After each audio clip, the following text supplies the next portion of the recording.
La entrevista del Telematutino 11, gente importante a tratar temas importantes. Nos acompaña Alejandro Fernández W, experto financiero, una persona que no requiere presentación porque es un hombre de los medios, de la radio, de la televisión, de las conferencias, de los trabajos, de los artículos. Buenos días, Alejandro, un placer La tenerte. búsqueda del moro perdido, yo le di, a todo eso que tú acabas de decir, yo le llamo la búsqueda del moro perdido. Pero ya estoy encontrado no moro, ya. Son cuatro. Ya tú te Faisán y Siervo. No.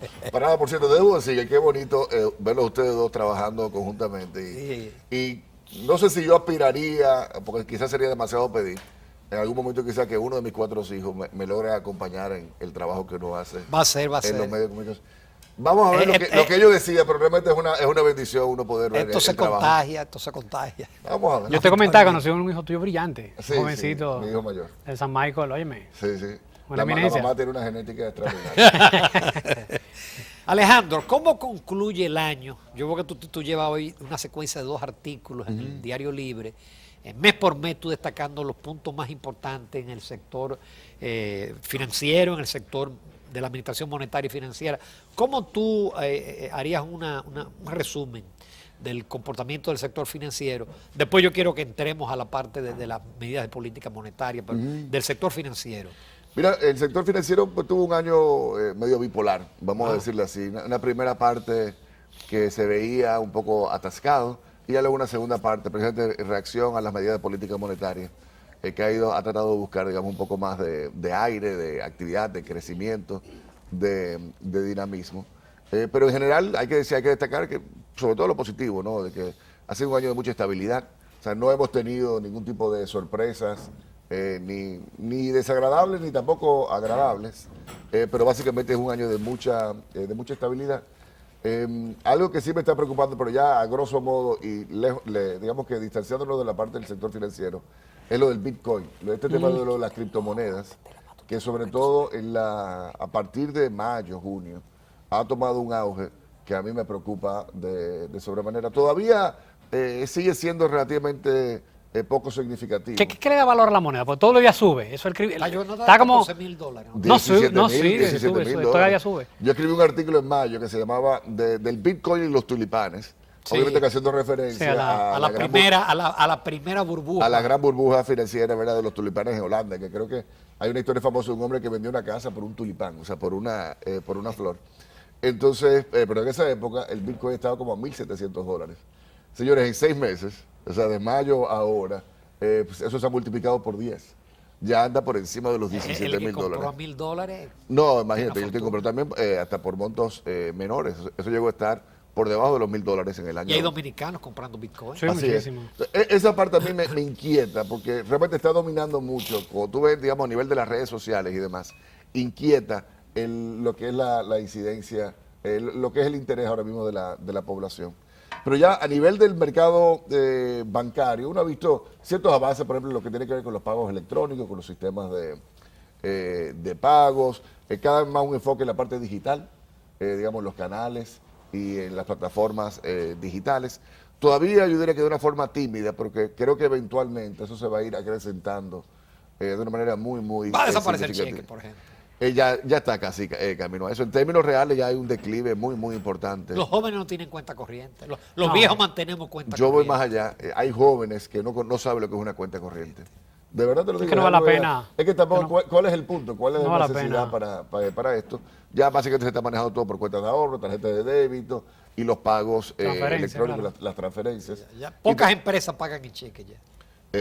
Yo diría que casi ninguna. O sea, por lo menos de las empresas grandes casi ninguna.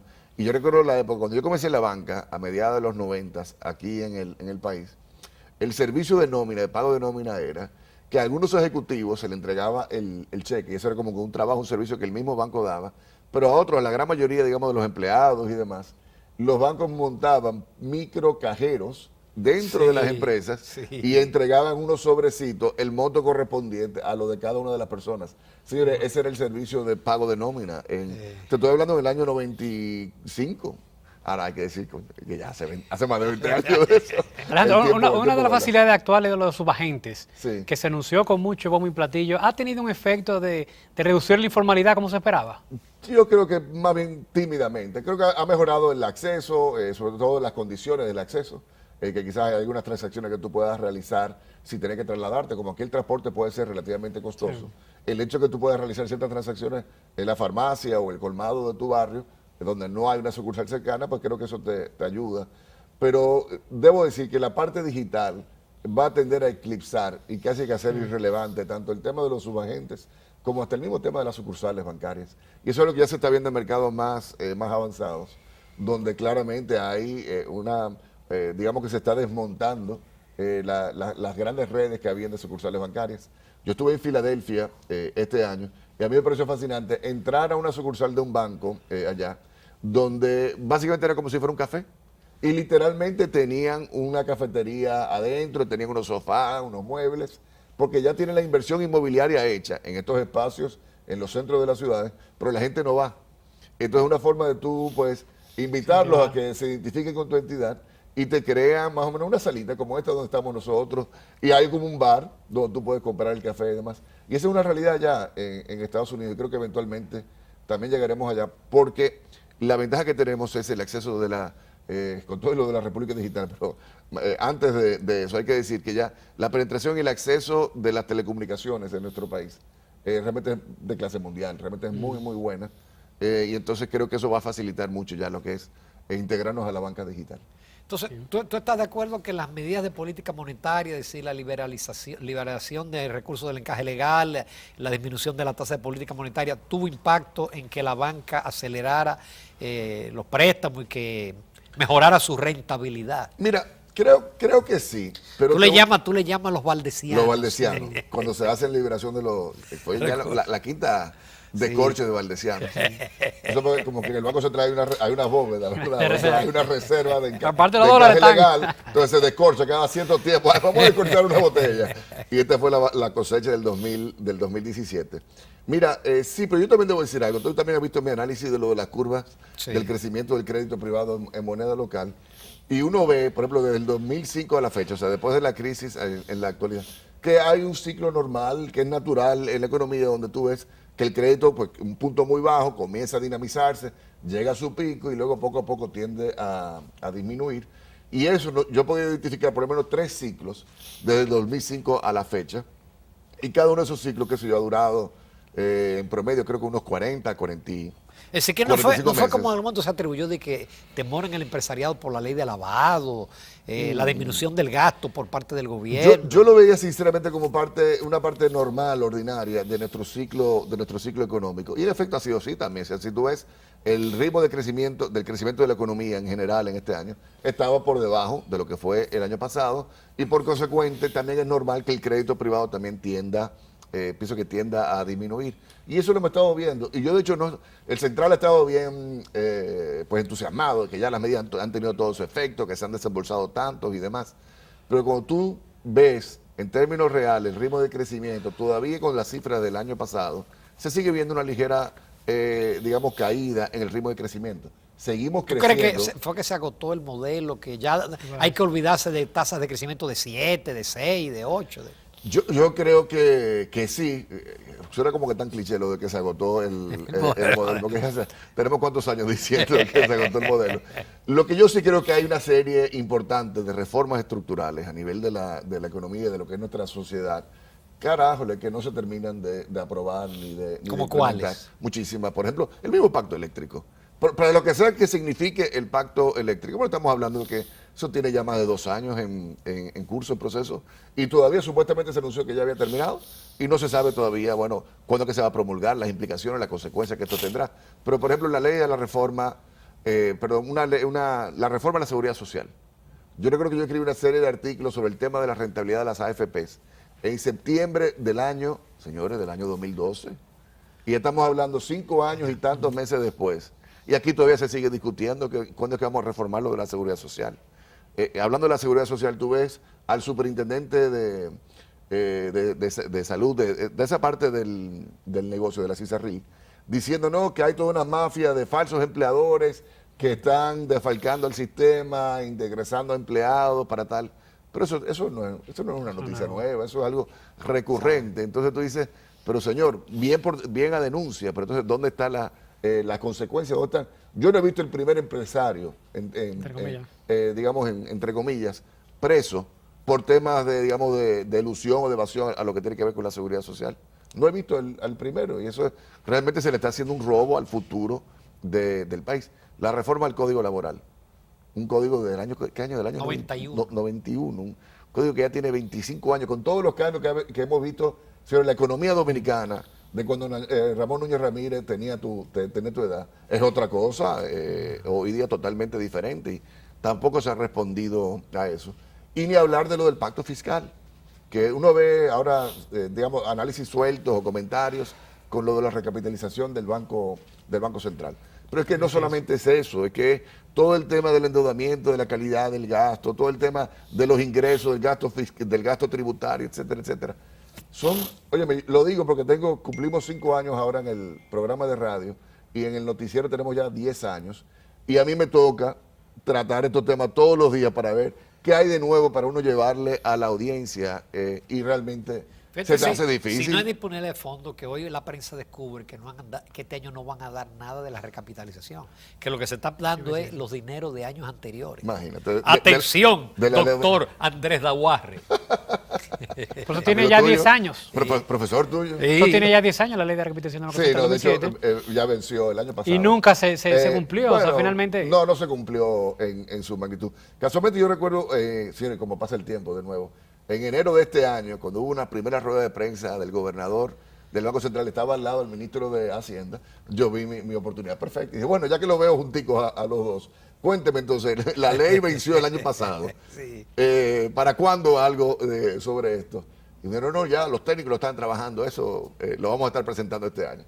Pero cerramos 2017, pero ellos me invitarán de nuevo a la rueda de prensa y espero verlos junticos de nuevo y le preguntaré a don cuando den los datos de diciembre. Así mismo. Por una pregunta, Alejandro, mientras se mantenga, digamos, la confianza, ese valor tan inalcanzable, pero tan necesario en la economía, pero ¿y si se pierde? Sí. Pues, ¿qué pasa entonces? El tema del Banco Central de recapitalización y eso sigue aumentando, cual bola de nieve. Sí. Mientras haya confianza, eso le da oxígeno para que se mantenga, digamos. Sí. Pero ¿y si se pierde como pasó hace unos años? Así es, y es que yo creo que en general que no nos debemos exponer a eso, sobre todo en la época supuestamente de vacas gordas, señores, donde hemos tenido un escenario económico internamente y también externamente relativamente favorable a nosotros. Entonces, si no hacemos esos sacrificios o esos ajustes, esa reforma en estos momentos de vacas gordas, pero tú te imaginas el impacto político que esto tendrá y eventualmente sí tendremos una época de vaca flaca.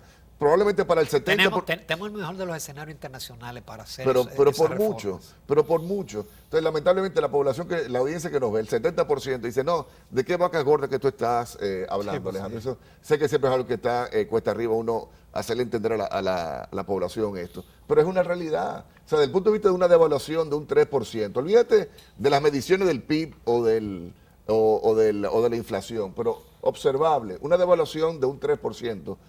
Un crecimiento del crédito privado que se ha visto, oye, en mi opinión, de forma exagerada, ya 5 años, todos los años creciendo. Eso te dice que hay una actividad por debajo de esto. Un escenario, digamos, político y social en términos generales, digamos, de estabilidad y demás. Y aún así no hacemos los cambios. Entonces, ¿cuándo es que lo vamos a hacer? Y ahí sí que es que va a doler bastante, yo creo. Alejandro, con tu permiso, los amables televidentes, hacemos una breve pausa de esta conversación que yo la disfruto muchísimo y volvemos en unos minutos con Alejandro Fernández.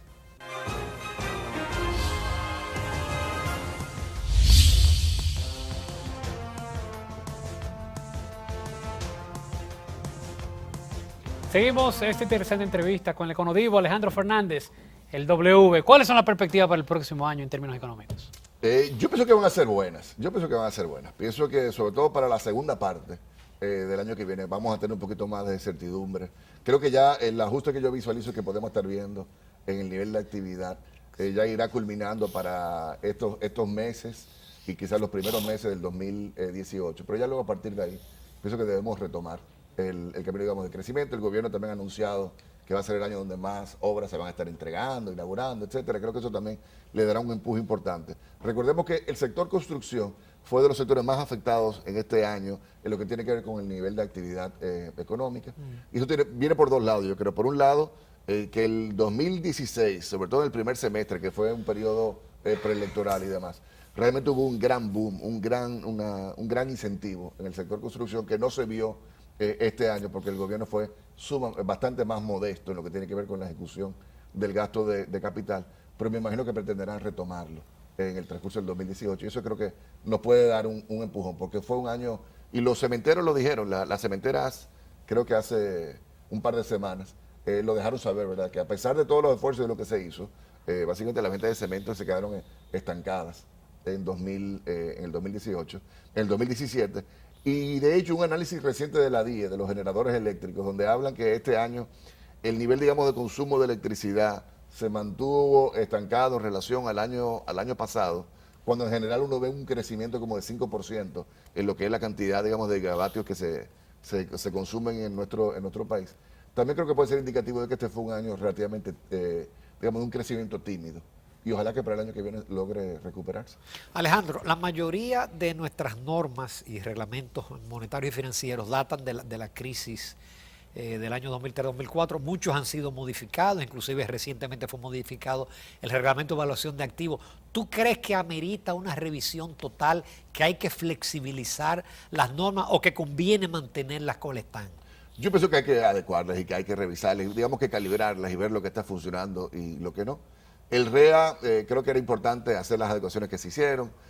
Pienso, realmente, y lo dije en su momento, que quizás fue un poquito acelerado el proceso en el cual se dio a conocer y se ejecutó eso. Sé que hubo toda una serie de estudios, de conversaciones y de diálogos y negociaciones, pero, óyeme, lo ideal fuera como que hubiésemos hecho un poquito más de estudios de impacto para ver, bueno, qué es lo que estaba funcionando y qué es lo que no. Y ahora mismo se hizo algo, pero diría que relativamente superficial. Y ya va a estar entrando en vigencia ahora. Igual era importante que se adecuara y que se revisara, pero así hay muchísimas otras cosas. Por ejemplo, el reglamento, digamos, de partes vinculadas. Sí. El reglamento de los riesgos de mercado. El de gobierno corporativo pues, sí se ha adecuado y se ha actualizado más recientemente. Pero sí pienso que es importante que se revise de forma integral. La misma ley, Ramón, la misma ley monetaria y financiera. Oye, en el 2008 se trabajó un proyecto para adecuarla y modernizarla porque tiene una serie de... Impulsado por el Fondo Monetario. Así mismo es. Y tiene una serie todavía de elementos a mejorar que están ahí y hasta contradictorios. O sea, tenemos el Fondo de Contingencia Bancaria, pero también tenemos una ley de riesgo sistémico y tú te das cuenta como que no. Por cierto, ahora que hablamos de lo del Fondo de Contingencia Bancaria, que es básicamente un seguro al depósito en nuestro país, ese reglamento contempla que eran los famosos 500,000 pesos a los depositantes, ¿verdad? Pero también la ley contempla ajustes anuales por temas de inflación. Ya los 500,000 pesos del 2002 son como 1.500, como 1.500.000, 1.700.000 pesos del 2017. Entonces, pienso que fuera importante que eso se adecuara conforme lo establece la ley. No, pero hablando te dejo esa tarea a ti. Hablando de leyes, Alejandro, la ley reciente del tema contra lavado de activos, leí varios periodistas diciendo, oye, con el tema del efectivo, que eso va a limitar, que el miedo, que ahora el tema... ¿Es viable? ¿Realmente hay que tener tanto miedo con el tema del efectivo en cuanto al lavado de dinero? Mire, yo creo que sí, que hay que tenerle mucho miedo. Yo te voy a decir algo como contribuyente que soy... Gran contribuyente. Porque el contribuyente soy yo. No, él no está en la lista de los 500 grandes. No, para nada. Pero sí te digo como contribuyente que soy. Señor, aquí tenemos que pagar todos.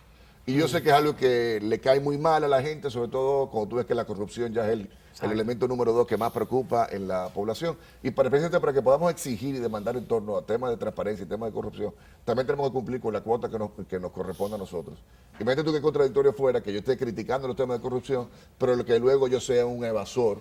Obviamente que no pudiese tener, digamos, la misma legitimidad si no cumplo también con mis obligaciones como ciudadano y como contribuyente. Y yo pienso que aquí todos tenemos que pagar. Ya yo estoy al punto, por ejemplo, yo voy mucho a cabarete. Ya yo estoy al punto que si voy a restaurantes allá son especialistas que solamente efectivo. Sí. ¿Y sabes qué? Que no. Entonces ya yo a esos restaurantes no estoy yendo porque yo a todos mis clientes yo le facturo con mi TEBI y yo pago mi TEBI y yo pago también mi declaración jurada y demás. Entonces, ¿por qué yo sí lo hago y ellos no lo pueden hacer? Porque los precios tampoco es que sean tan económicos ni tan baratos. Entonces, lo que yo sí creo que habían algunos elementos ahí de esa ley que yo cuando en el programa de radio hicimos un ciclo con Claudia Álvarez, una amiga mía abogada, hicimos todo un ciclo como educativo y didáctico de las implicaciones de la nueva ley. Y óyeme, allá hay cosas que yo digo, pero ven acá. Entonces, un corredor inmobiliario se tiene que someter, o sea, tiene que hacer un trabajo, digamos, de debida diligencia de identificar el origen de los fondos de la persona que va a estar adquiriendo una propiedad. Y cada 3 años se va a tener que certificar, que capacitar, y cada 3 años va a tener que hacer algún tipo, digamos, de auditoría o de certificación externa de que está llevando a cabo eso. Son cosas que tú dices, hoy, que no son tan realistas. Pero en general, si la economía, digamos que fue por eso, que se contrajo, que hubo preocupaciones en torno a lo que es la ley de prevención de lavado de activos, pues qué bueno que fuera así. Y ojalá que a partir de ahora entonces que cambiemos eso, porque no debe ser. Y lamentablemente nos seguimos manejando con unos niveles de informalidad por todos los lados, por la frontera, por el contrabando, por la evasión fiscal, por la corrupción y demás, que realmente es algo sumamente dañino para la población, porque generamos mucha riqueza, pero esa riqueza creo que no se está organizando o distribuyendo como debería. Y se podría limitar, por ejemplo, tú vas a muchos restaurantes, además muchos sitios de comercio en sentido general, y te preguntan, si me pagan con tarjeta, tengo que cobrártelo, pero si me lo pagan en efectivo... Sí, bueno, eso es ilegal. Sí, pero lo hacen de manera ya como si fuera institucionalizado, ya es algo normal, digamos. Eso es ilegal, y la invitación que hago es que lo denuncien a Proconsumidor, porque básicamente los procesadores de tarjetas de crédito, Azul o Carnet, le tienen, o sea, es contractual, de que tú no puedes variar el precio dependiendo de cómo se hace el pago en efectivo o con tarjeta de débito o de crédito, incluso, porque no importa, con plástico. Y eso básicamente es ilegal. Si uno ve una situación así, yo le invito a que lo denuncie a Proconsumidor y que Proconsumidor entonces investigue. Alejandro, la regularización que ha estado en el debate de las cooperativas, de las grandes cooperativas de ahorros y préstamos que están haciendo intermediación financiera, ¿sí? No, ya no es de sus socios, sino que captan del público y prestan al público. Óyeme, Ramón, ese es otro tema, digamos, yo le llamo la ciclotomía. ¿Por qué? Porque es que todo se repite, se repite, Sí. se repite. Hay veces que yo he llegado al noticiero y yo le he dicho, Cavada, mira, yo vine para cumplir, pero no, hermano, que ya yo no puedo. Dime, ¿de qué se supone que hable hoy? Yo recuerdo un artículo que escribí en el semanario Clave, como en el año 2006-2007, que se llamaba Cooperativa 2. Les llegó la hora. En cuanto a que finalmente en aquella época se iba a estar hablando de ya algún nivel de supervisión y de regulación, y yo saqué una tablita donde hacía un levantamiento de todas las leyes que regulaban las cooperativas en América Latina. Todas habían sido actualizadas en los 80, en los 90 y a inicios, bueno, ya para esa fecha, porque fue en el 2007. Y la única que tenía todavía de los años 50, inicio de los 60, era la nuestra. Eso fue en el 2007, es decir, hace 10 años. Señores, una década después, estamos en exactamente el mismo sitio. Con las cooperativas más grandes. Y con las cooperativas mucho más grandes. Y ahora precisamente con el tema de lo de la prevención de la ley de prevención de lavado de activos. Y lo han dicho algunos cooperativistas, es mucho el efectivo, es mucho el manejo, el dinero que se canaliza por esa vía. Y hay que ver realmente si esas cooperativas están llevando el nivel, digamos, de fiscalización que realmente le correspondía. Lamentablemente la Administración Monetaria Financiera preparó un proyecto de ley, pero nunca fue depositado. Ahora sí que en Palacios, en ciertas instancias, está trabajando en otro proyecto. Pero, Ramón, 2007, 10 años. Y si tú me dijeras a mí que hubiesen sido como que, yo te puedo entender los primeros 5 años, el 2007-2012, que fueron con cierta, digamos, convulsión a nivel internacional, pero en los últimos 5 años, y muy bonito todo lo que vemos de la visita sorpresa y los avances, eso es innegable, los avances que se han podido lograr en nuestro país. Pero también hay temas estructurales, ese es uno de ellos, que yo no sé qué es lo que estamos esperando. Si lo que queremos es como que termine de haber algún tipo, digamos, de debacle o de crisis en ese sector, o que se destape, qué sé yo, la caja de Pandora, entonces, que a partir de ahí es que vayamos a actuar. Pero es una inercia bastante preocupante. Finalmente, ¿cómo va Rexy Finanzas? Rexy Finanzas va bien, nuestro cooperador bancario. Les invito a que lo visiten. Es una herramienta para que la gente pueda revisar. Rexifinanza.com. Así mismo. Y argentario.com es nuestro portal. Vamos muy bien. En Rexy promediamos unos 30.000 usuarios únicos al mes. ¿Cómo? Y en Argentario promediamos unos 100.000 usuarios únicos al mes visitando nuestros medios. Argentario Radio cumple ahora en mayo 5 años.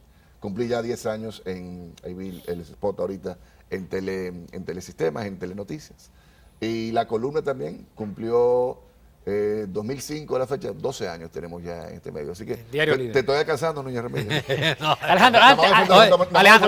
Alejandro, Pero tú sigues adicionando cuestiones más a Rexy. Sí, de hecho, este año te lo Porque doy. yo recuerdo que tú comenzaste con el tema de de las tarjetas de crédito. Comenzamos solamente con tarjetas de crédito, pero luego vinieron los depósitos a plazo fijo. Tú puedes comprar también préstamos personales, préstamos de vehículos, préstamos hipotecarios y hasta las cuentas de ahorro. Y este año vamos a estar integrando otros aspectos, por ejemplo, fondos de inversión, los temas de los puestos de bolsa y también algunos aspectos de los seguros. Así que va a ser Rexy Finanzas no solamente para la parte bancaria, sino como el nombre lo dice, finanzas, todos los temas financieros. Así que el que quiera saber dónde invertir y cómo invertir, entra en esa Que página. conozca todas las opciones, todas las alternativas que hay. Entonces, y ahí están, y hemos contado también con un apoyo extraordinario. Tenemos 40 socios bancarios. ¿Cómo? Son entidades financieras que se conectan directamente a la plataforma y ellas mismas regularmente van actualizando las condiciones de todos sus productos. Realmente estamos muy contentos con el apoyo de la audiencia, pero también de los mismos socios bancarios. Tu recomendación final al clase media que puede tener un ahorrito, pero que también tiene una tarjeta de crédito. Sí. Mira, primero que la tarjeta de crédito funciona muy bien siempre y cuando tú hagas el pago total. Si no estás haciendo el pago total, entonces simple y llanamente déjala a un lado y la dejas guardada. Lo otro es en cuanto al clavito, que es extremadamente importante tenerlo y que eso es lo que yo recuerdo a mi abuela. Bueno, que también tú lo habrás vivido. En mi casa, si de repente hacía falta un dinero para algo y no aparecía efectivo, porque en aquella época no era tampoco época de tarjetas de crédito ni nada de eso. Y mi abuela tenía una carterita aquí, que ella se lo ponía ahí como que en el pecho, y él lo sacaba de ahí. Cuando ella abría eso, tú veías, eso era, sacaba un billete de 20 pesos, un billete de 50 pesos, que en esa época eso era todo el dinero del mundo. Y siempre como con su clavito, mi abuela Marosa pues resolvía. Y creo que el dominicano le hemos perdido un poquito esa tradición de mantener el clavito y lo debemos hacer, siempre guardar algo de liquidez, pero un mínimo, digámoslo así, un mes, 2 meses de los gastos del hogar. Pero y luego, si tienes deudas costosas, tipo tarjeta de crédito, de prestamistas, de usureros o lo que fuera, también ir saliendo de eso, porque es imposible que un hogar logre avanzar si va a estar pagando un financiamiento al 60% o al 360%, como hay algunos prestamistas. Es imposible que un hogar logre progresar. No importa cuánto dinero tú le metas al hogar, si se va a mantener, digamos, con esa mala práctica del financiamiento de esa naturaleza, no logra avanzar. Muy bien. Muchísimas gracias, Alejandro Fernández, por esta entrevista riquísima, el tipo de entrevista que uno como entrevistador disfruta, porque se trataron todos los temas, se trató absolutamente todo. Muchísimas gracias, Gracias a usted. Alejandro. Nos vamos a comerciales.